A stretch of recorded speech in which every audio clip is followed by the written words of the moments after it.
we start this hour with developing news on the plane crash in Kazakhstan. Reuters is now reporting that 4 sources in Azerbaijan say the aircraft was downed by Russian air defence systems.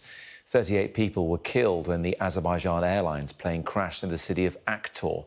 Earlier, all 4 of Moscow's airports were closed. They've now reopened, but no reason has been given.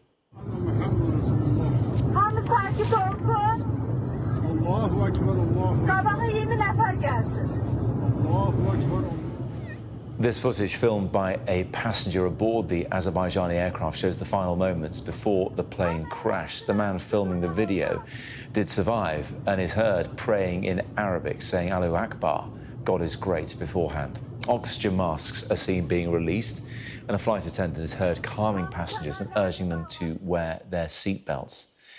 The Azerbaijan Airlines plane was carrying 67 people in all from Baku in Azerbaijan, flying along the western shore of the Caspian Sea to Grozny, which is in the Chechen area of southern Russia. Russian news agencies said the flight was rerouted due to fog, and it came down on the opposite shore in Aktor in Kazakhstan.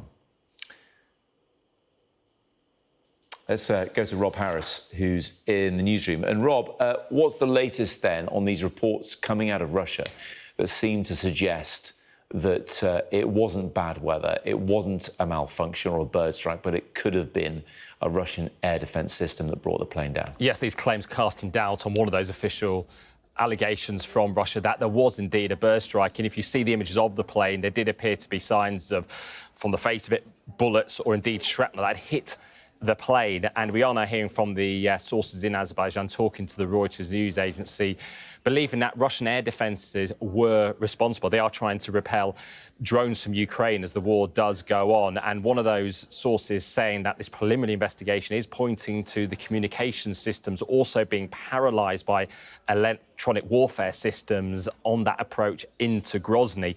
Now, this source is very clear to say that no one is claiming it was done on purpose, but it does cast into doubt those claims from the Russian side. And we did see this plane that did veer off course for several hundred miles yesterday when it was heading from the Azerbaijani capital, Baku, to the Russian city of Grozny. Now, the initial thoughts from the Azerbaijani president was the fact weather might be to blame. Then Russia's aviation watchdog did talk about an emergency landing being attempted due to the bird strike. But then this steep descent did see was seen before the plane did crash to the ground. Now, it has been a day of official mourning today across Azerbaijan.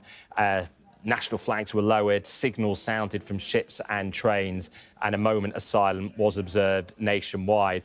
And beyond Azerbaijan as well, there are investigations taking place. One aviation security firm, Osprey Flight Solutions, said that they've actually issued more than 200 alerts regarding drone attacks and air defence systems in Russia during the war. But as for the official word from the Kremlin, they're still saying that the investigation is ongoing, that it should be something that the special aviation authorities should be behind. There shouldn't be any hypothesis at this early stage. So that's certainly the message from the Kremlin. Indeed, Vladimir Putin speaking yesterday, saying that he'd sent the condolences and offered help with the investigation. But from Reuters sources, they are certainly saying that they do believe that Russian air defences were responsible for the downing of the plane, with 38 of 67 people on board killed.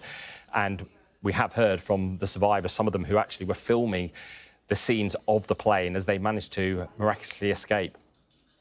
Yes, and Rob, we've just in the past few moments already been speaking. The Kazakh vice premier has said today there is no official explanation as of yet as of what happened. But look, given Russia's situation with Ukraine, given the historic situation in Chechnya itself, which it hasn't exactly been the most peaceful, stable place the past couple of decades, and that's where the flight was heading to, people are inevitably going to ask questions about this being something other than, as I said at the start there, and as you just reminded people, a bird strike or a malfunction of some description. People are going to perhaps zone in on those other possibilities as we are experiencing right now. Yeah, and one expert I've been speaking to, suggesting actually could be questions over the competence of those Russian air defences in terms of dealing with the situation.